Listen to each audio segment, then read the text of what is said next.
So in this presentation we're going to speak more so about why Ireland changed. In the last presentation I spoke more about how Ireland changed. This time it's going to be more about why Ireland changed over the last few decades. So that slide there I talked about the last time. I'd recommend you to watch that interview with James Goldsmith. It really gives you a good overview of global free trade, why it came into being and the implications it was going to have for people in the West.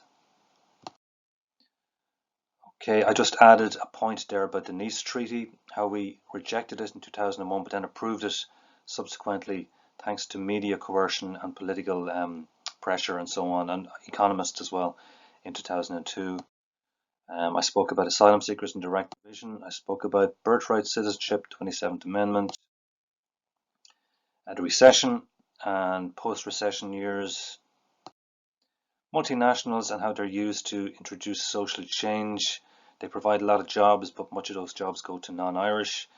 And because we give them such a low tax rate, it means we have to make up that taxation on ordinary citizens.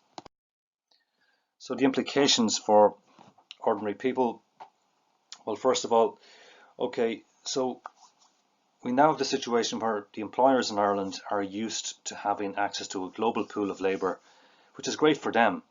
But from the perspective of ordinary Irish people, of course, this is not a good thing. You know, we see overstretched public services, housing stock. We've got more pressure on the housing stock that's there. It's fairly limited, and now we have ever more people looking for houses, looking for accommodation. This has an impact on rents. Rents start to go up. We've got some of the highest rents in Europe, perhaps even in the world.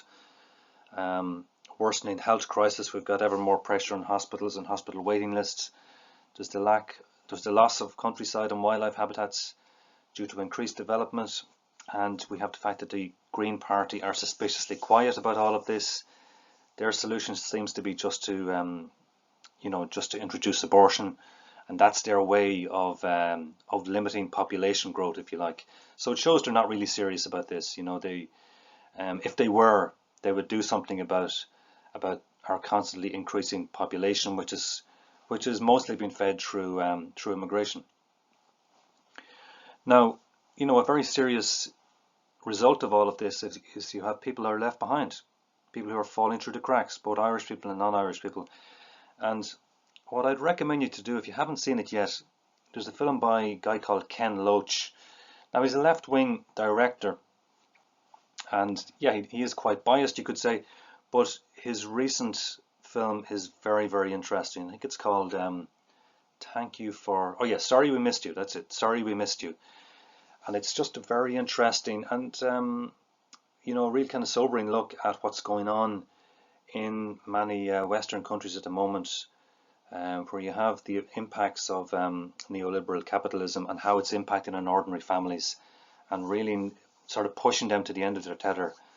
And this is as a result of this modern kind of Ponzi economic system which we have, which is not good for ordinary people in the overall scheme of things, you know. So the last point there, so we have the situation now, we have constant economic growth, we've this high GDP, we're told we have full employment, and yet we have high levels of suicide, we have high levels of depression. We still have this constant emigration going on, you know, that we haven't solved that problem, you know. We have wage stagnation, which, you know, depending on the job sector, it varies, you know. Some industries are not so affected, others are very affected. It impacts on the middle class, certainly, but it really impacts on the working class. And, you know, and yet still many on the left don't really take this seriously, you know. They still allow this constant immigration, this constant population growth, even though the people coming in are competing directly with our working class and to an extent with our middle class as well. And even our central bank admitted that, you know, they had a headline there about 6 months ago saying that there wasn't enough migrants arriving in to keep wages down.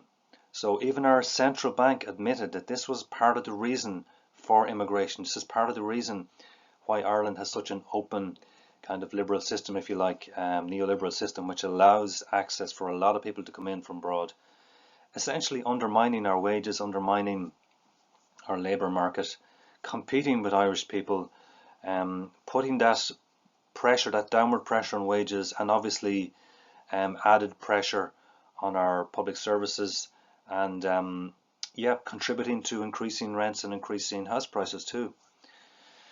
So on another level, we have the situation now where we have these citizenship ceremonies and the selling off of Irish nationality. This is a crazy situation, but it's allowed to go on because it's a money spinner for the Irish government. It's a handy way of making that little bit of extra money on the side as you're selling off Irishness. Like, when you think about it, like, it's a really treacherous act. There's no way this should be allowed, but this is something which is really kind of increased in recent years, and it's something we're going to have to get a handle on. We just can't allow this situation to continue. It's immoral. It's a real cheapening of Irish national identity, and it's just something that we should not be encouraging. We should not be facilitating this charade. So, what are some of the other factors in what we're seeing in recent times? Well, certainly the advent of the internet, mobile phones and smartphones in particular, social media like Facebook, for instance, and particularly WhatsApp, like, all of these have acted as facilitators for the age of mass migration. And along with that, of course, you've got the whole cheap flights industry. Advertising and marketing have helped with this as well, of course, tourism and the travel industry. All of these help to facilitate and encourage the uprooting of people from their homelands, particularly into the West, and all of the implications that go along with that. So, again, it's kind of about making money. All of this is it's all part of this modern neoliberal system. So long as you have increased economic activity, then it's all good. That's the mentality of a lot of these people who work in these, certainly the people at the top of these industries anyway. Perhaps not the individual people who work in those industries. They might not be aware of the overall impact of what's going on. But certainly all of these industries have helped to facilitate and encourage and increase mass migration from the third world and the second world into the first world, into the West. And not only that, you now have this migration industry, if you like, made up of NGOs and charities, of which, Irish people contribute huge money to. I mean, it's crazy money. The amount of money that is given to the NGO sector in Ireland each year is off the scale. We're talking tens of billions per year going towards NGOs and to an extent towards charities as well. And some of these, particularly the migration NGOs, are actively undermining the people of this country. So we are paying money towards people who are actively subverting the country. So this is just a crazy situation. But again, it's allowed to continue. So we can see that there is a migration industry there going on, which is also supported by these humanitarian organizations.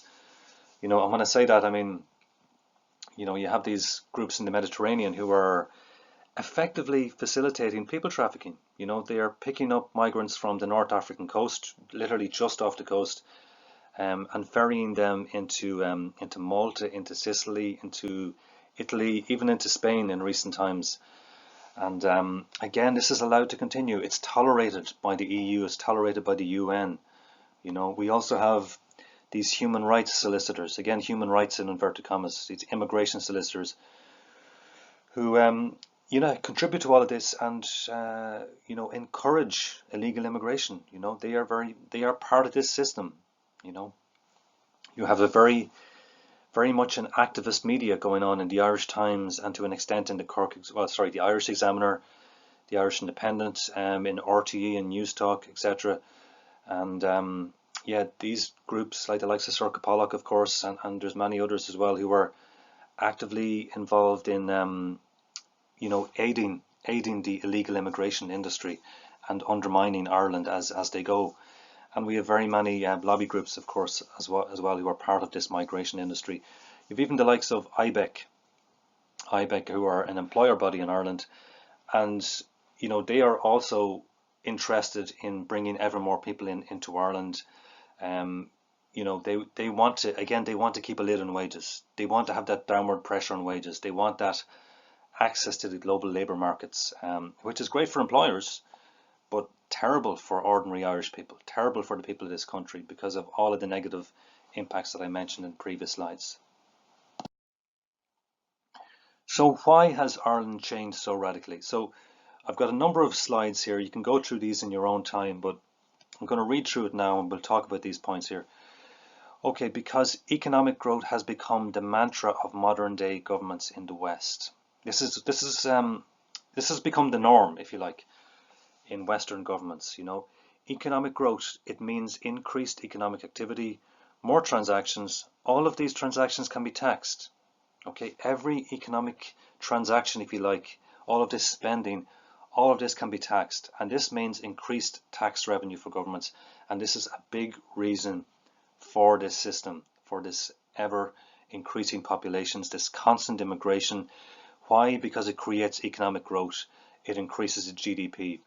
It means more revenue for government. So this is a big reason for what we're seeing happening in recent times.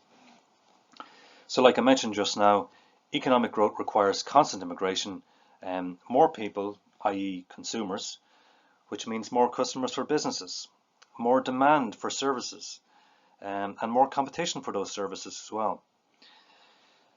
Supply and demand. So that's what's going on here. You increase the demand, you increase the amount of people coming in. So therefore you're increasing the demand for services. But as you're doing so as well, there is also sometimes this limiting of the supply. And this means you can charge more for your services. So the best example of this is in terms of house prices. So what we have at the moment with the housing situation, we have this constant flow of people coming in, all right?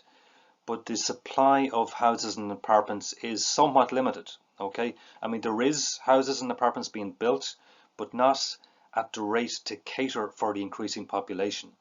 So what's going to happen as a result? Supply and demand, you don't have enough supply, therefore, but you have this constantly increasing demand. Therefore, rent's going to go up, house prices are going to go up. This is ideal for landlords, and it's particularly ideal for people who have a few properties. And of course, property developers love it as well. So you can see you got these vested interests here. And it's interesting that a lot of our politicians own at least one property. So you can see that our politicians have a vested interest in continuing this situation. And this is why we haven't really seen a proper solution for this so far, because many of the politicians stand to benefit from the current system. So another reason for all of this is we get an increased pool of labour for employers, and this tends to lead to wage stagnation. Now it's not linear. It doesn't always happen, and it varies from job sector to job sector. But in general, as a rule of thumb, the more access our employers have to a global pool of labour, the more pressure there will be on wages, and this does tend to lead to wage stagnation. So this again is a big reason for what we're seeing at the moment, why we have this constant open door, if you like, to migrants, because it does create that downward pressure on wages, which employers love. So this system, you could call it neoliberalism, essentially. Another word for it is Ponzi economics, a Ponzi economic system. And it particularly benefits employers and businesses generally. Governments, thanks to tax revenue. Landlords and property developers, like I just mentioned. Solicitors, of course, these human rights, in inverted commas, solicitors. And of course, as well, the asylum system benefits solicitors as well, because they get all of this repeated custom, which is free legal aid in many cases, which is we're paying for. But you get all these repeat applications for refugee status from these supposed asylum seekers who don't accept the outcome of the decision on their application, where they're generally rejected, but they keep repealing and repealing and repealing. And there's any amount of greedy, unscrupulous solicitors in Ireland who are willing to take that custom. So in this way, they contribute to the undermining of the country, essentially. Bankers benefit because they're going to have more customers, more people they can lend to, more interest for them. Media, The media will again have more customers to market to sell to. The NGO sector, of course, they depend on this. The NGO sector depend on this situation, for their employment in many cases. So they are part of this grievance industry. They are the ones who are, in many cases, perpetuating it. And you will never really get an objective perspective on all of this from the NGO sector, because they are the ones whose, in many cases, their livelihood depends on this corrupt Ponzi economic system continuing. And then you get this spin-off employment. Now, what do I mean by that? So I mean, for instance, in terms of the the increased pressure on the housing market, which means you're going to have to build more houses and more apartments because you've got an ever-increasing population. So that creates spin-off employment in terms of construction, building. Because you got more people, you're going to need more schools, you're going to need more teachers, you're going to need more catering, more shops, restaurants, etc., to cater for this increasing population, more roads, etc. And all of this does create employment. I'm not denying that. There are some positive aspects to this. So, but the problem is our government and many of these players I've just mentioned, that is all they're thinking about. They are just thinking in terms of the economy, an ever-growing economy. It's a really artificial, one-sided situation. It's fine to create jobs and all of that, but you have to look at things in the whole.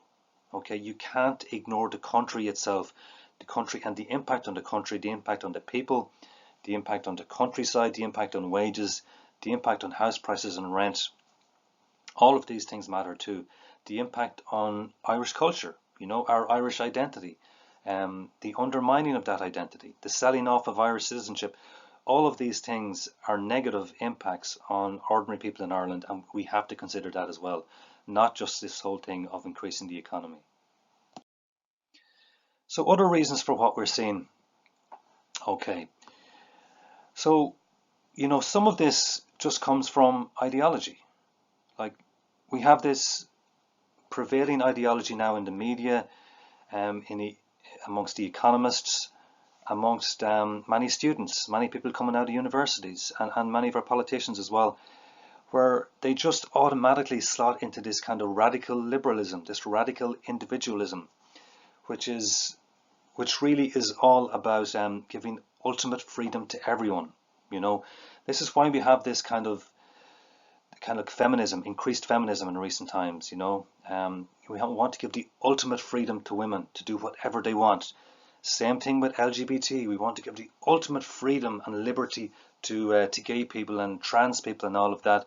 Same thing with Islam. You see what I'm talking about here? This is individualism, and it goes hand in hand with mass consumerism. All of these kind of ideologies, radical liberalism, individualism, mass consumerism, neoliberalism, these would all go hand in hand. And while they're great for increasing the size of the economy and increasing GDP, ultimately they undermine the country, they undermine the culture, and they damage the prospects of ordinary people in the country. Thanks to all the impacts that I mentioned previously, increasing rents, declining wages, impact on the environment, impact on public services, etc. So we now have this system, this neoliberal system, an obsession with economic growth and GDP. The technocratic society, this is something you can read up for yourselves, but people have wrote about it. I think it's a guy called Jacques, something like that. Somebody will write in the comments anyway his name. And he spoke about this idea of technique and the technocratic society. And basically it makes for more docile, obedient workers, which is what our employers love. So they're not going to protest about this. They want this, They want unquestioning, docile, obedient workers, people who just get on with the job and not question things. That's ideal for employers, So going beyond this again, there's other reasons for what we're seeing too. Ethnomasochism and Western guilt, okay? The legacy of World War II,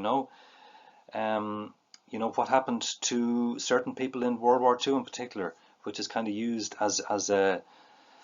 it's used really to guilt people, colonialism and slavery. All of these things are used to guilt people in the West, people in Germany originally, you could say, but beyond that again, Western people, white people, if you like, people of European origin, of European ethnic origin around the world, we are really guilted more than any other group. And this results in a kind of ethno-masochism, a kind of disdain or dislike for your own culture, for your own people, for your own ethnicity. And this has had dreadful impacts for ordinary people in the West. People who've had nothing got to do with what happened, and yet they are the ones paying the price. So that's another important factor in all of this.